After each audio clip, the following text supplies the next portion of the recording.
আসসালামু আলাইকুম রহমতুল্লাহি ওবরাকাত। প্রিয় মুসলিম ভাই ও বোনেরা,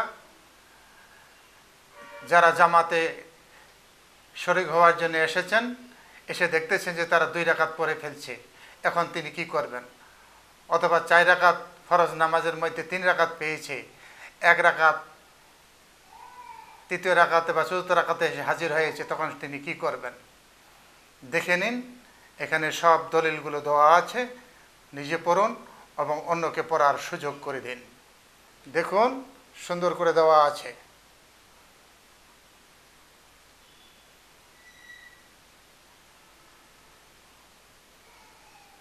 যাকে আমরা মাসবুক ব্যক্তি বলি, ফরজের কিছু রাকাত পেয়েছে, কিছু রাকাত পায় নাই, এমত অবস্থায় সে ব্যক্তি কি করবে?